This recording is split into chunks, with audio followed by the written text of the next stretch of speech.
읽겠습니다. 나와 내 백성이 무엇이기에 이처럼 즐거운 마음으로 들을 힘이 있었나이까. 모든 것이 주께로 말미암아 싸우니 우리가 주의 손에서 받은 것으로 주께 드렸을 뿐이니이다.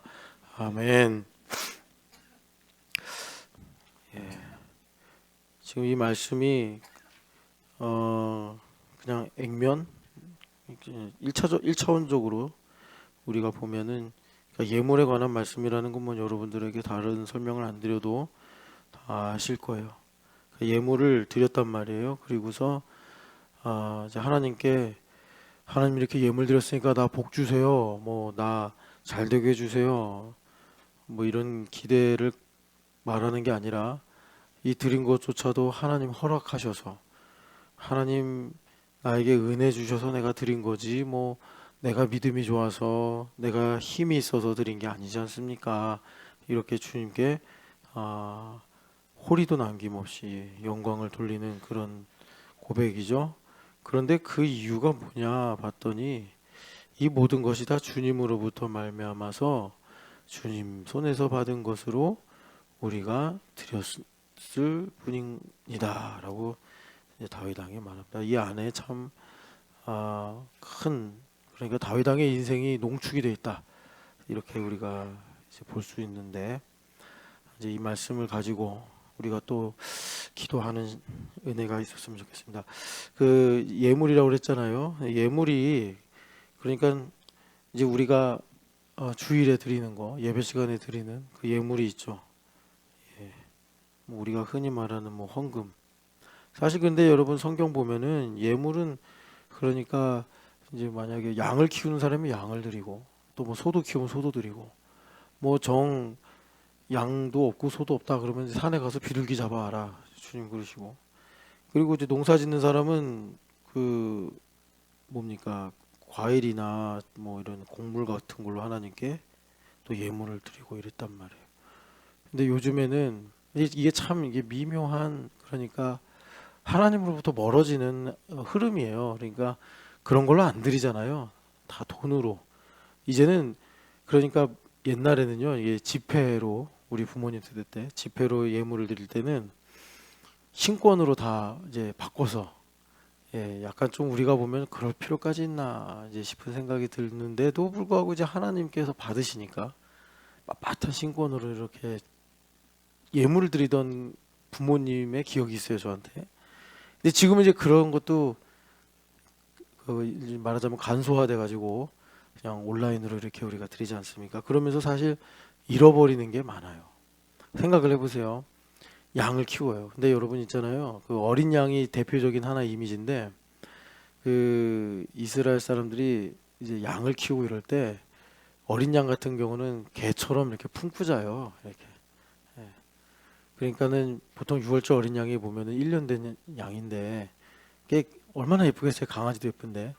근데 걔가 내 죄 때문에 이렇게 하나님께 드려지는 걸 보면 보통 우리 교회 사람들 중에서도 개를 한번 키워보고 그냥 그 개가 죽은 다음에 정을 못 대서 다시는 개 안 키워. 이런 분도 계시는데 양은 얼마나 참 그러겠습니까? 그죠? 그것도 그 양이 흠이 없어야 되는 아주 고운 양인데.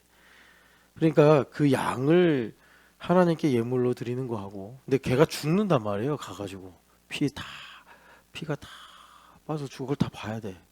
그리고 피를 가지고 제단에다 부어드린단 말이에요. 그리고 각을 다 떠. 그리고 이제 하나님께 태워서 드리죠. 그걸 다 일련의 과정을 다 봐요. 그 예물이란 말이에요. 그런 예물의 과정과 핸드폰 딱 해가지고 비밀번호 풀어가지고 얼마 딱 이게 참 다르죠, 그죠? 만약에 양이 10,000원이라 합시다. 그 10,000원의 양을 하나님께 참 품고 가서 참 제사장 손에 건네줄 때, 그 느낌. 그 양은 진짜 이렇게 죽여도 찍소리도 안 한대요. 예수님께서 십자가에 달려 죽으시듯이 그렇게 순하게 죽는데요. 그런 동물이 양밖에 없대요. 그러니까 참 그걸 보면서 얼마나 참 목자가 가슴이 미어지겠습니까? 이름을 그 양은 또 목자는 양의 이름을 안다는데 양 이름 뭐 다 자냐? 보리야. 근데 보리가 기훈이 죄 때문에 죽는 거야. 기훈이가 거짓말한 것 때문에 보리가 죽어. 보리 개 말고 양. 얼마나 예쁘겠어. 근데 보리가 죽어. 규훈아, 너 살아야 돼. 이러면서 그동안 고마웠어. 그럼 다시 거짓말하고 싶겠냐고. 한 그래도 몇 달은 가겠지. 보리 생각이 나서. 그러니까 이게 참 간소화되고 편리해지면서 사실 우리가 잃어버리는 게 되게 많아요. 참 그래서 우리 교회에서는 봉투라도 쓰자. 예, 예, 기도 제목이라도 쓰자. 이렇게 하는 거예요. 뭐 어떤 분들은 그래요. 여기다 쓰면 또 이제 제가 읽으니까 프라이버시 침해 아니냐. 꼭 이래야 되냐. 그러는데 이거밖에 못하는 게 한이 되잖아요. 뭐 돈을 갖고 더 이상 어떻게 하겠어 우리가 뭐 이제는 이제 지폐로도 안 하는데 참 그런 거란 말이에요. 근데 우리가 이렇게 이제 하나님께 예물을 드립니다. 근데 왜 우리가 예물 드리죠, 여러분? 왜 예물 드리죠? 하나님께서 돈이 없어서 교회 운영하려고? 물론 실제로는 그런 이제 선한 용도로 쓰이긴 하는데 예수님께서 예물이시기 때문에 그러죠. 예수님께서 예물이세요. 예수님 예물 아니면 우리 예물을 할 필요 없어요. 왜 할 필요 없죠? 안 받으세요, 하나님께서. 진짜라니까요. 하나님 안 받아요, 돈. 그거 뭐 양이든 소든 간에 성경에 보면 하나님 그런 말씀 많이 하세요. 가져가라고. 내가 니들이 가져오는 예물 때문에 피곤하다고. 니들 왜 이런 거 가져오냐. 이제 그 믿음이 없는 예물을 가리켜서 하시는 거예요. 그러니까 하나님께서 예물을 기뻐하시는 거는 예수님 때문에 기뻐하는 거예요. 예수님 때문에 뭐 예물을 많이 해서 하나님께서 기뻐하시는 게 아니고 우리가 그러니까 이거를 이런 이치를 모르고 그냥 우리가 보통 그러잖아요. 헌금 냈어? 이러잖아요. 헌금 냈어? 내는 거예요. 그러니까 편의상 그렇게 이제 말하고 서로 이해하는데 사실 이제 우리가 드린다 이렇게 말을 해야 되는데 헌금 냈어? 이렇게 예물을 우리 하나님께서 예수님 때문에 받으시는 거죠. 우리가 잘 아는 것처럼 예수님은 제사장이시기도 하고 성전이시기도 하고 친히 또 예물 되신 분이죠. 그러니까 참 예물이 귀한 거예요. 그래서 제가 뭐 여러분들은 잘 모르시겠지만 신집사님이 예물 봉투 열심히 써요. 기도 제목 정말 빽빽하게. 근데 내가 이걸 이렇게 보면 읽을 수가 없네. 워낙 이 뭐야 현기체로 써가지고 현기증이 읽다 보면 하나님은 다 아시겠지만 이 죄인인 목사는 이걸 읽다가 못 읽겠어요. 안브라단도 조만간 제가 이렇게 현기 형님처럼 프린트아웃을 해라. 그리고 붙여라. 그러려고 하는데 그래서 신영기 집사님은 맨날 붙여요. 이렇게. 이제 그런 불편을 왜 하느냐. 물론 뭐 그렇게 안 해도 또 심지어 안 써도 주님은 아시겠지만 또 우리가 그런 걸 실감하고 알기 위해서 예물이 예물되게 하려고 하는 거죠. 그런데 또 이 삼각형이란 말이에요. 또 뭐가 있어요, 예물이? 왜 예물드리죠? 내가 예물이에요, 내가 예물돼야 돼. 나 원래 하나님 거잖아요. 예물의 정의가 뭐냐면 하나님 거라는 거거든요. 하나님 소유. 그래서 우리 인생이 성공하는 건 뭐냐면 내가 예물되는 거예요. 내가 예물되는 거예요. 그래서 내가 예수님하고 연합이 되고 예. 그런데 그게 여러분 내가 예물된다는 게 그게 뭐 우리가 하루 결심했어 이런다고 됩니까? 안 되잖아요. 오히려 결심하면 낙심이 더 크게 오잖아요. 될 수 없구나. 나 예물 될 수 없구나. 나 예물 아니구나. 그러니까 어떻게 하나님 가르치시는 거죠? 그런 거는 계속 하나님께서 이제 반복하게 하시는 거예요. 성경에 보면 안식일, 초하루, 뭐 번제 계속 반복하게 하신 것처럼 우리가 이제 하나님께 드리는 거예요. 예물을 매 예배 때마다 예물을 드리는 거예요. 그래서 우리 교회는 이제 새벽 예배도 예물을 하라고 제가 가르치는데 너무 자주 말하면 또 이게 잔소리가 될까봐 그냥 하는 자는 복되다 하고 마는데 여하튼간에 이렇게 우리가 하나님께 그러셨잖아요. 너희들 나한테 올 때 빈손으로 오지 마. 그거는 하나님께서 무슨 입장료를 받으시려고 하는 게 아니라 우리가 죄인이라서 뭐 마음과 입술로는 뭐 하나님 이렇고 저렇고 막 이렇게 살겠고 저렇게 살겠고 백날 해봐야 뭐 뒤돌아서면 잊어버려요. 우리는 뭔 말 했는가. 예. 주일날 그렇게 막 말씀 듣고 아멘 했다가도 집에 가서 뭐 좀 설거지하는 게 힘들고 뭐 또 애가 속색이고 또 집에 갔더니 부부가 약간 좀 냉랭하고 이러면 금방 다 잊어버려요. 그러니까 주님께서 우리에게 눈높이를 맞춰주시는 거죠. 빈손으로 오지 마라. 정 없으면 산에 가서 비둘기라도 잡아와라. 참, 그러니까 세상 신 중에 이런 신이 없잖아요. 그러니까 유일하신 참 하나님이신 거예요. 그래서 이 예물 이야기, 이게 그래서 이것이 중첩으로, 예, 이게 중첩으로 하나가 되는 게 영적인 사람이에요. 보통 이제 이것조차도 안 하는 사람도 있고, 요것만 하는 사람이 있고, 예, 근데 이 세 가지가 이제 중첩이 될 때 온전한 예물, 말하자면 진리의 예물. 여러분 그거 아세요? 예, 제가 예물 이야기가 나왔으니까 우리가 이제 그 미가 선지자도 그랬잖아요. 얼마를 드려야 됩니까? 그래가지고 뭐라 그랬냐면 내 맏아들을 드리리까. 그리고 뭐 천천의 수양, 천천이니까 공이 6개, 공이 6개니까 내 수학을 좀 열심히 할 걸. 하여튼간에 몇만이에요, 몇만.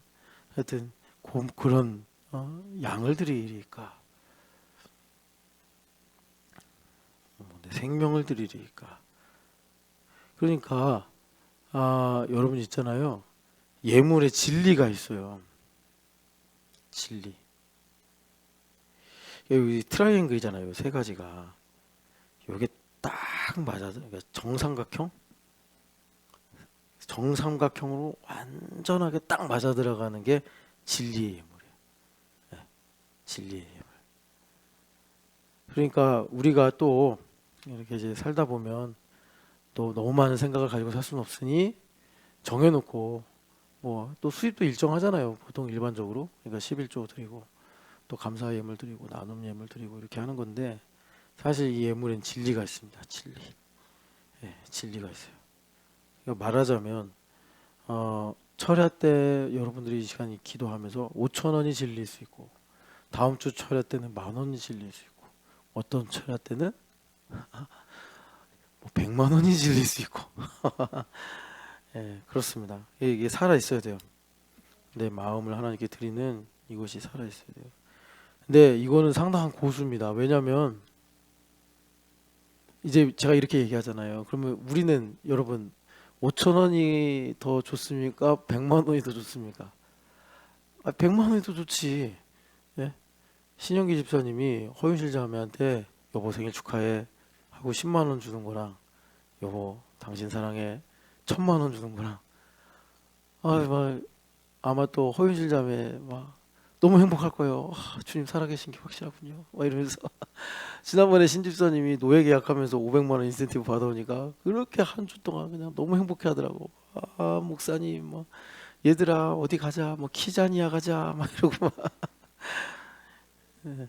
근데 수지가 울고 있습니다. 엄마 아빠 수지야 저기 뒤에 어머니 계신다. 옛날에 가빈이가 한참 그랬어. 가빈이가 맨날 근데 이제 아주 깊이 잘 자네. 에이스 침대네 에이스 침대. 아니 여긴 과학이네요. 예. 아빠 좀 데려가요. 수지가 현타가 왔나 봐요. 나는 누구고 여긴 어디인가. 아빠 오니까 괜찮아요. 아빠가 이제 안아서 갈 거야. 이세마 좀 비켜드려. 수지 안아서. 수지야 예수님 품에 안겨라. 가도 돼. 아빠잖아 아빠. 그래. 자 그래서 이 예수님 찾기예요. 예물 하나님께 드리는 건 예수님 찾기. 그런데 우리는 그런단 말이에요. 이제 양에 비례해서 모든 걸 다 느끼고 생각하기 때문에 그런데 이제 주님은 거기에 제한되지 않으시죠. 우리 주님은 여러분들이 영으로 예물을 주님께 드리시기를 축복합니다. 이게 왜 진리라고 하냐면 사실 지금 참 이 말씀은 한 주 내내 사실 이 본문 29장 갖고서 새벽에 말씀 얼마나 할까요? 벌써 새벽에만 한 5일 했으니까 5시간 정도 우리가 들었는데도 참 이 깊이가 너무 커요.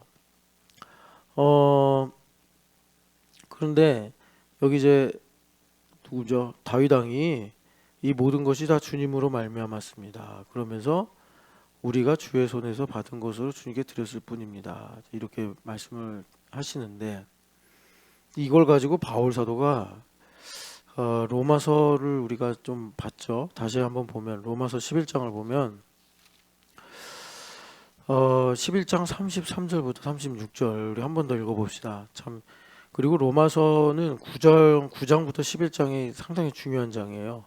그 전까지는 이 내용을 위한 예비 단계다 이렇게 보시면 좋겠고 33절부터 36절까지 깊도다 하나님의 지혜와 지식에 풍성하며 그의 판단을 헤아리지 못할 것이며 그의 길은 찾지 못할 것이로다. 누가 주의 마음을 알았느냐 누가 그의 모사가 되었느냐 누가 주께 먼저 드려서 갚으심을 받겠느냐 이는 만물이 주에게서 나오고 주로 말미암고 주에게로 돌아감이라. 그에게 영광이 세세에 있을지어다. 아멘. 그러니까 그 이제 서신서를 보면은 아무래도 이 서신서는요 그 교회에 설교처럼 보내는 그 편지잖아요. 그러니까 좀 이런 구조가 있습니다. 특별히 바울 사도는 그 구조가 아주 명확한데 영어로 인디커티브와 임퍼러티브다 그래요. 그러니까 인디커티브는 직설법, 그러니까 A는 B다 이런 거고, 임퍼러티브는 명령법 해가지고 하라 말라 이런 식으로 얘기하는 거예요. 그러니까 인디커티브는 이제 스테이트먼트라고 할 수 있고, 임퍼러티브는 이제 율법이라고 이제 우리가 말할 수 있죠. 여하튼 그런데 출애굽기와 레위기 관계다 이렇게 또 보시면 되겠어요. 서신서가 그런 구조로 되어 있어요.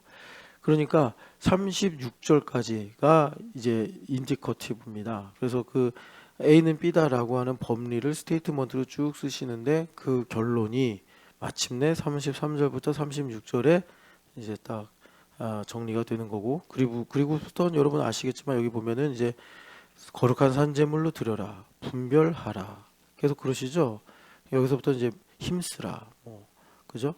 이기라, 주님 그러시죠. 울라, 웃어라 이렇게 말씀하시잖아요. 그러니까 여기서부터 이제 임퍼러티브예요. 그래가지고 이 33절부터 36절이 그런 구조로 보나 또 이제 맥락으로 보나 매우 중요한데, 뭐 읽어보셔도 알겠지만 의미 자체가 또 그렇잖아요. 깊도다 하나님의 지혜와 지식의 풍성함이요.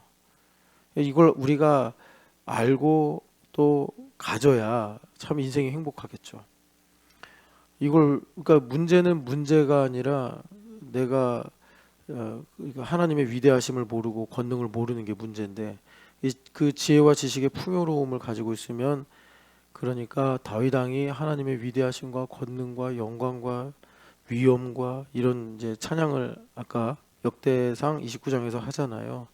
그걸 내가 이제 알아야지, 말하자면 14절에 있었던 즐거운 마음으로 들을 힘이 생긴다는 거. 이거 조금 이따 나누고. 그래서 지금 여기 33절부터 36절은요 이제 복음의 능력으로 하나님의 만물 통치 아래 들어가는 겁니다. 이 만물 통치 아래 들어가는 거를 새벽에는 지금 우리 아이들도 내일 저기 남한산성을 가려고 이제 갑자기 계획을 바꿨거든요. 요 주변에 이제 개나리도 피고 목련도 피고 벚꽃도 펴가지고 좀 이제 아름다우니까 여기 좀 북한산성에 좀 돌아다니자 하려고 했는데, 이번 주가 많은 일이 있었잖아요 우리나라에. 그래가지고 뭐 그런 거 갖고 이랬네 저랬네 하는 건 소모적인 것 같고 해서 이제 하나님께 어떻게 하면 좋을까요 했는데, 남한산성을 가면 좋겠더라고요. 남한산성이 뭐죠? 이게 병자호란 때 인조가 숨어있던 데고, 지금 뭐죠? 롯데타워에 있는 자리가 그 삼전도 아닙니까? 삼전도. 그 인조가 9번 조아렸던 삼전도. 이제 거기를 가서 거기도 근데 그게 나중에 복원한 건지 진짜 병자호란 때 만든 건지는 모르겠어요. 근데 거기 삼전도비가 보존돼 있더라고요. 그냥 나는 그냥 알고만 있었지 그 실물로 있으려고 생각 안 했는데, 그 당태종이 만든 삼전도의 그 비가 지금도 있대요. 그 예쁜 석촌호수 옆에. 그래서 애들하고 가서 보면서 얘들아 이런 굴욕이 다시 있으면 안 된다 이렇게 하고, 또 남한산성 걸어가면서 뭐 1, 2, 3학년 애들은 그걸 안 했고 4, 5, 6학년 아이들은 이제 병자호란 그리고 최명길과 김상원의 논쟁을 갖고 오늘 수위적 사고를 했는데 꼭지를 어떻게 잡았는지 궁금하긴 해요. 너 꼭지 정찬현 뭐라고 잡았냐? 기억이 안 나? 양규화 뭐라고 잡았어 꼭지? 그래. 김단비 생각나?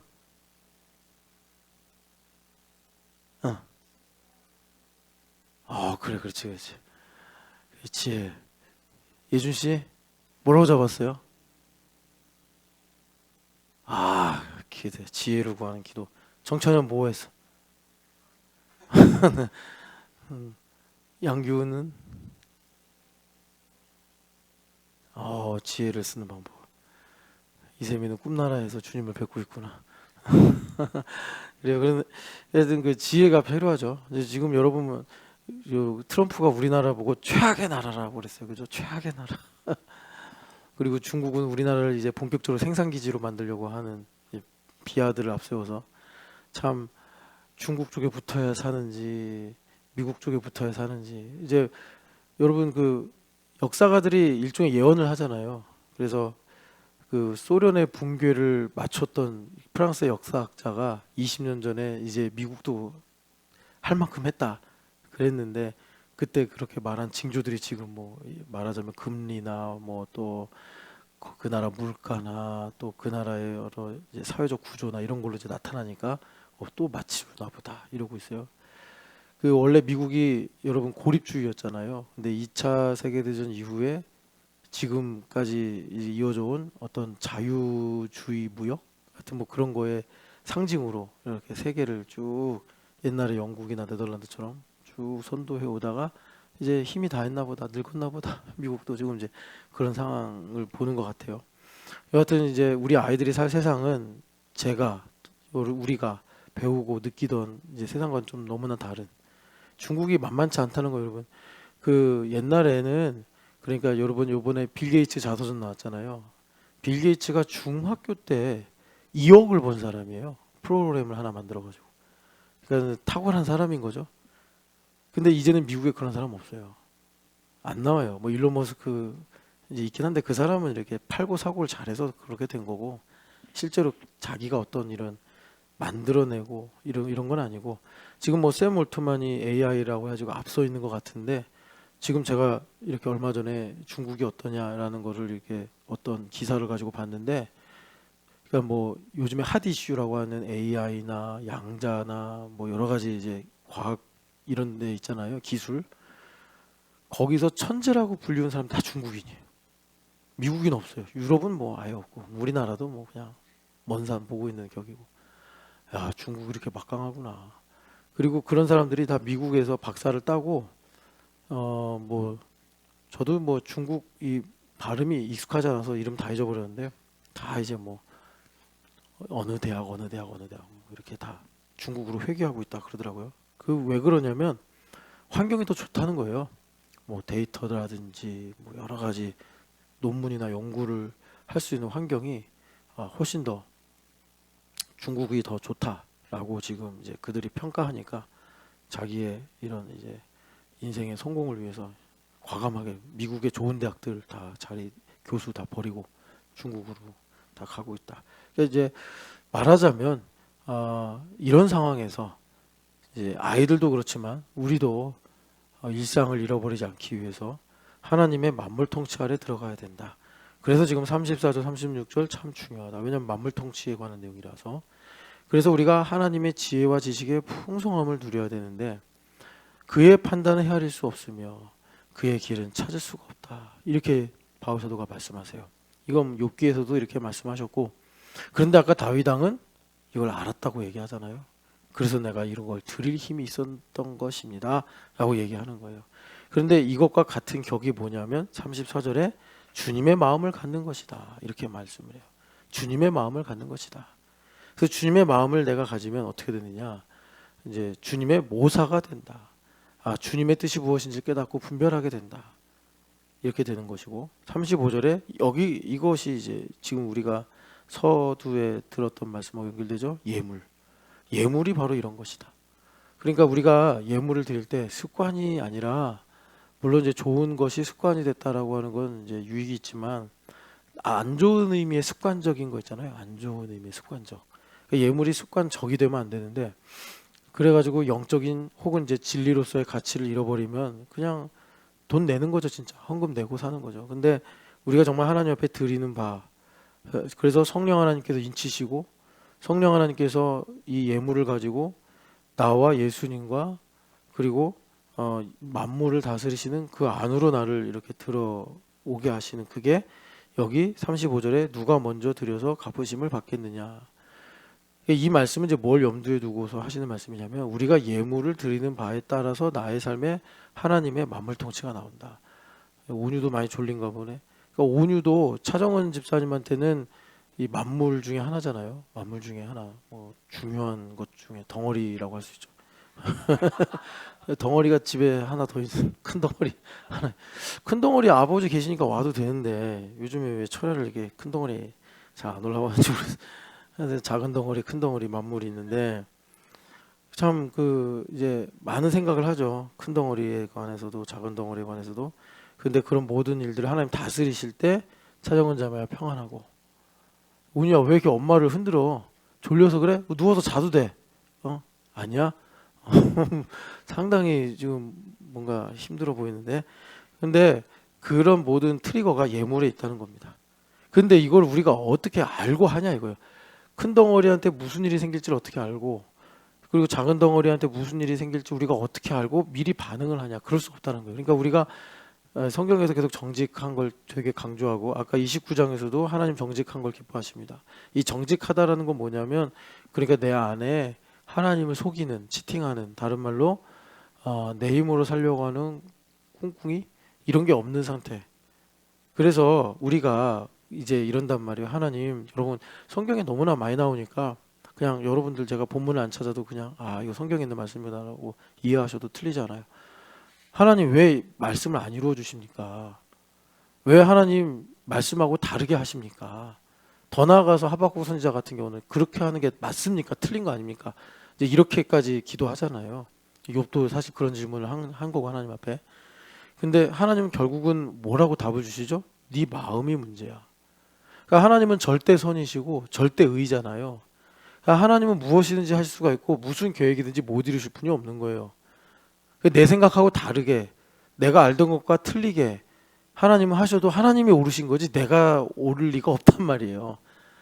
예. 그러니까 그걸 통해서 하나님 뭘 가르치시는 거죠? 네 속에 그 꿍꿍이가 있잖아. 네 속에 그 감춰놓은 거짓이 있잖아.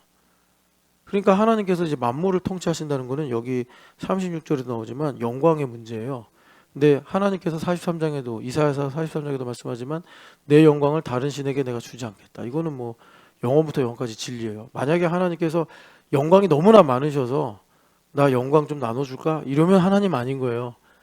그러니까 하나님께서 다른 이에게 영광을 주시면 우리한테는 재앙이에요. 예. 우주가 무너지는 그런 재앙이란 말이에요. 그러니까 영광은 하나님께서 쌀 한 톨만큼도 잃어버리지 않으시고 다 받으셔야지 우리가 안정이 되고 우리가 살 수 있는 거예요. 영광은 하나님 다 받으셔야 돼요.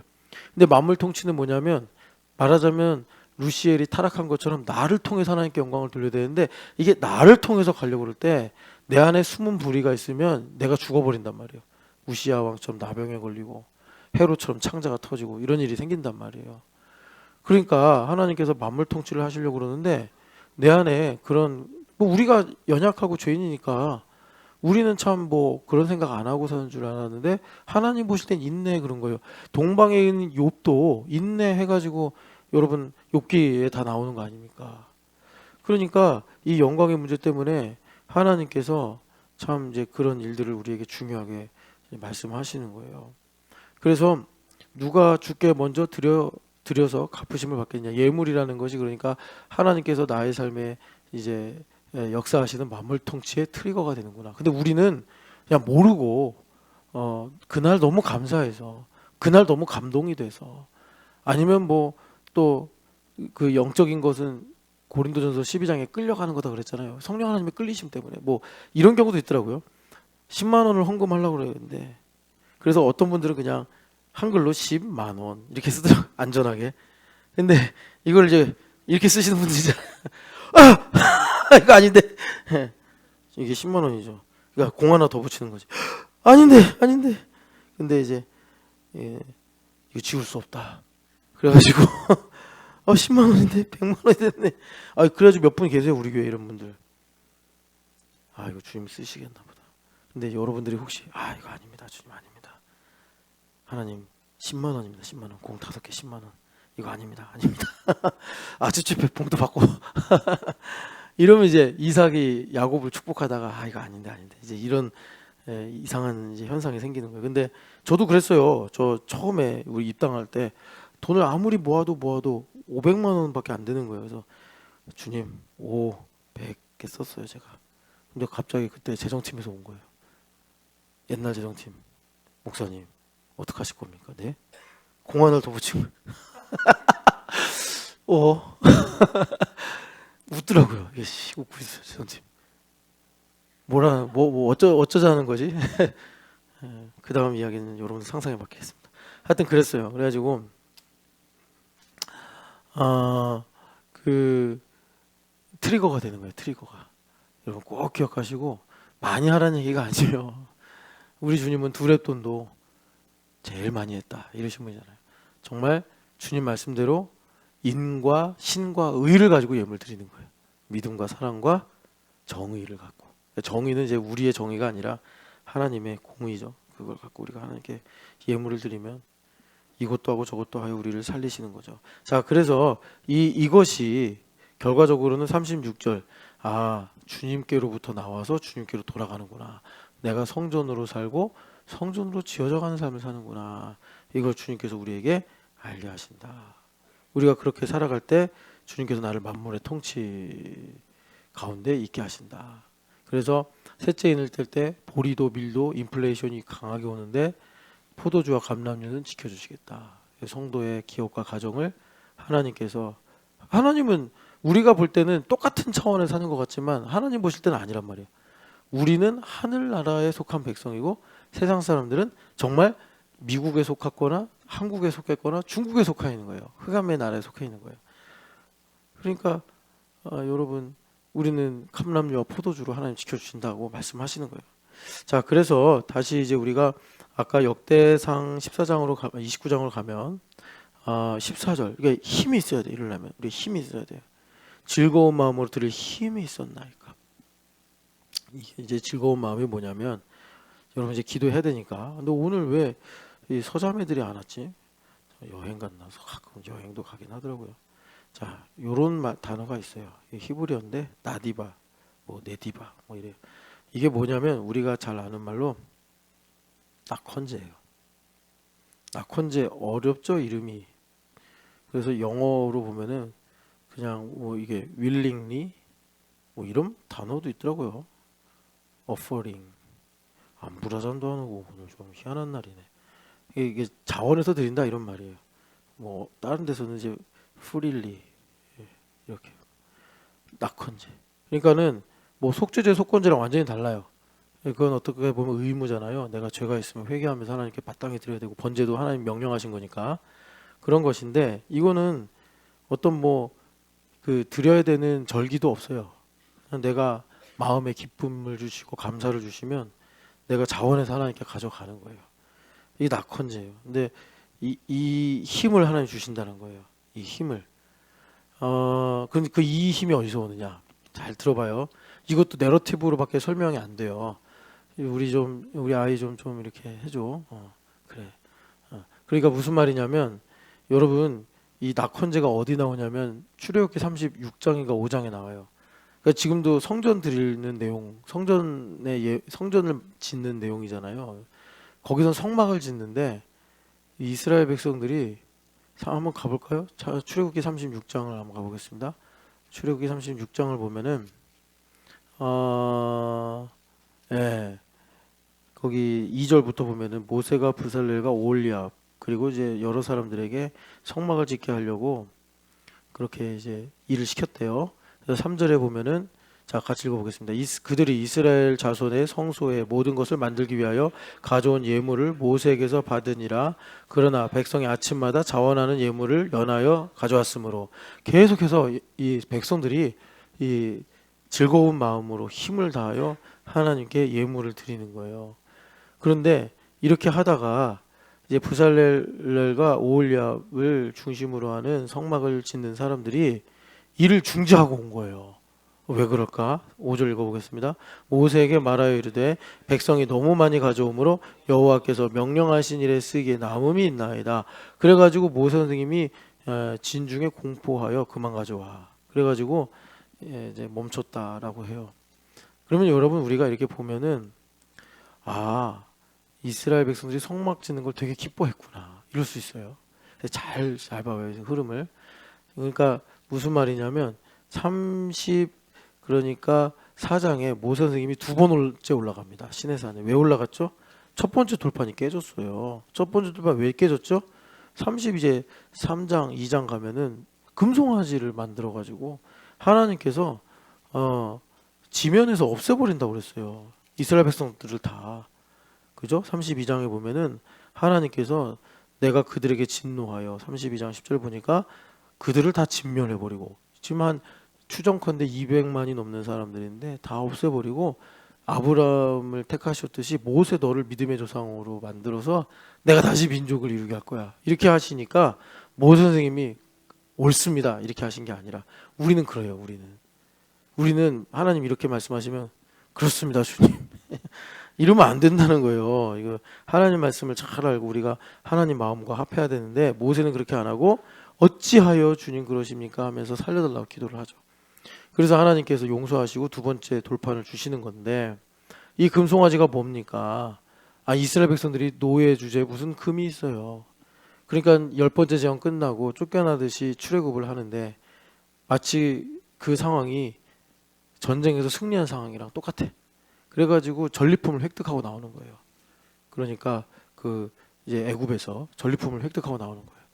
그걸 하나님께 예물로 지금 드리고 있는 건데 먼저는 모세 선생님이 40일 동안 시내산에 올라가니까 이제 아론에게 야 모세 죽었는지도 모르잖아 해가지고 우리 여호와를 너가 좀 만들어줘 해서 아론이 그 이제 애굽에서 본대로 송아지를 만들었잖아요. 근데 송아지를 만드는 재료가 32장 2절을 보면은 금고리, 귀고리 다 빼가지고 그러니까 전리품 하나님께 드려져야 될 전리품을 갖고서 송아지를 만들어서 하나님께서 이 참 죄악이 크다 이렇게 말씀하신 거예요. 그러니까 여러분 봐봐요. 살려고 드린 거예요. 지금 36장에 우리가 아까 읽었던 이스라엘 백성들이 자원하여 정말 중지 이제 그만 가져와 할 때까지 계속 예물을 드렸대잖아요. 그 왜 그런가? 방금 전에 레위인이 칼 차고 진 이 끝에서 저 끝까지 쭉 가면서 만나는 사람마다 눈에 보이는 사람마다 칼로 다 죽였다고 그랬어요. 하나님 그렇게 해가지고 레위인이 헌신했다 이렇게 이제 인정하셨는데 그런 끔찍한 일이 있었단 말이에요. 그러니까 이스라엘 백성들이 하나님께서 이제 성막을 만들겠다 두 번째 돌판 가져오시고 그리고 이제 모세 선생님이 성막을 만들겠다 하니까 이분들이 물론 이제 그 죽음을 봤으니까 그것에 대한 그러니까 반동으로 거기에 이제 감사도 있겠고 또 내 형제자매가 죽은 거 아니겠어요? 진 이 끝에서 저까지 간 거니까 내 죽은 사촌, 내 죽은 형제, 내 혹시 죽은 자녀 혹은 내 부모 이런 사람들이 이제 가까이 있을 테니 이제 그들을 생각하면서 그러니까 무슨 말이냐면 이 즐거운 마음으로 하나님께 힘을 다하여 드렸다라는 이것이 그러니까 주님께서 우리의 죄를 고쳐주시고 죄 가운데서 우리를 구원해 주시는 은혜를 깨달을 때 우리에게 그 말하자면 힘이 나온다는 것입니다. 여러분 여기에 하나님이 엄청난 모략이 있는 거예요. 그러니까 아까 전에 그 로마서 11장 33절부터 36절을 한 줄로 이제 말씀하시는 구절이 호세아서 14장 9절인데 호세아서가 뭐로 시작하죠? 로 루하마 로 암미로 시작을 해요. 그 루하마는 뭐냐면 긍휼이고 컴패션이고 암미는 내 백성이란 말이에요. 근데 하나님께서 그 음란한 여인 고멜로 결혼하게 하셔가지고 호세아의 자녀들을 로 루하마 로 암미 이렇게 이름 짓게 하셨어요. 그리고서 주님께서 뭐라 그러세요? 이름 바꿔줄게. 로 암미가 로라는 게 영어로 부정어예요. 그러니까 로를 빼버리신 거 하나님께서. 그리고 루하마라 하리라, 암미라고 하리라. 그러면서 우리가 잘 아는 만물통치 말씀이 나와요. 내가 너에게 그날에 장가들리니 하늘이 응답하고 하늘은 땅에 응답하고 땅은 곡식과 포도주 이스라엘에 응답하고 이스라엘 곡식과 포도주가 이스라엘에 응답하든가 하여튼 그러면서 하나님께서 만물을 복주시는 통치하시는 이런 일들로 그 로암미와 로루아마 이야기가 마무리가 되는 거예요. 주님께서 그것을 이렇게 시전하신 다음에 그리고 마지막에 누가 지혜가 있어서 이 하나님의 일을 깨달으리요 하는데 그게 십자가의 지혜죠. 그러니까 무슨 말이냐면 주님께서 우리에게 즐거운 마음으로 힘을 다하여 성전으로 지어져 가는 인생, 예수 그리스도를 위해 살아가는 인생. 그러니까 우리가 그냥 감각적으로는 사람을 위해 산단 말이에요. 내가 사랑한다고 하는 사람을 위해 살든가 아니면 나 자신을 위해 살든가. 그런데 지금까지 심리학이나 철학이 다 밝혀낸 거 보면 남을 위해 사는 사람이든 자기를 위해 사는 사람이든 똑같더라. 그러니까 이제 우리가 나르시시즘이라고 하잖아요. 내가 우리 새끼를 위해 살아가요 하지만 결국 나의 투영이고 내가 내 아내를 위해 살아갑니다 해도 역시 나를 사랑하는 일의 연장선에 불과하단 말이에요. 그래서 진정한 사랑, 하나님의 사랑은 나를 부인하고 그리스도께서 내 안에서 살아 역사하셔서 하나님의 사랑이 흘러가는 게 사랑이다. 그러니까 여러분 봐봐요. 우리 인생이 왜 괴롭고 힘들어요? 내가 사랑하는 사람 때문에 혹은 나를 사랑한다는 사람 때문에 힘든 거지. 여러분 우리가 실제로 무슨 뭐 시진핑 때문에 힘듭니까? 푸틴 때문에 힘듭니까? 김정은이 나를 힘들게 합니까? 다 내 부모나 내 자식이나 내 남편, 내 아내가 나를 힘들게 하는 거 아닙니까? 그게 이제 저주란 말이에요. 그런데 주님께서 십자가로 우리를 그렇게 해서 이제 구원하시는 건데 그 하나님께서 우리를 만물 통치로 이끄시는 내용이 뭐냐 봤더니 내 죄를 주님께서 구속하시고 나를 구원하시고 정결케 하시는 그 은혜를 내가 깨달을 때 거기서 나오는 반동. 그러니까 바울 사도가 이 복음의 진리를 깨달으시고 그렇다고 죄를 더 지을 수 있냐 이렇게 말씀하시는 거예요. 우리가 그걸 알고 나서 그것을 얻고자 하여 계속 죄를 짓겠다고 할 수 있느냐? 로마서 6장에 그럴 수가 없다 이렇게 말씀하죠. 왜냐하면 우린 죄에 대해 죽었기 때문이다. 그러니까 여러분 우리가 이제 인생의 답이란 건 뭐냐 봤더니 이 모든 것이 하나님께로부터 온 것이구나. 아침에도 말씀드렸지만 신영기 집사님이 45이에요? 박임미 자매 몇 세요? 이 여성한테 이런 질문하면 안 되지. 45쯤이라고 합시다. 44인가? 나보다 3살 어리니까 44시겠네.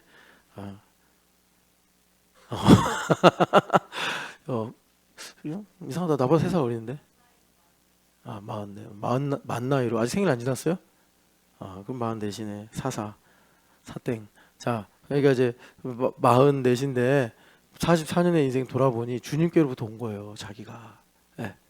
그런데 이제 앞으로 신영기 집사님 꿈도 있고 또 이제 부양할 가족도 있고 또 하나님께 받은 소명도 있으니까 달려가야 된다고. 주님께로 돌아가는 것이구나. 이것을 내가 이제 믿음으로 깨닫고 봐야지 하나님의 영광을 보는데 근데 그 힘이 어디서 나오느냐?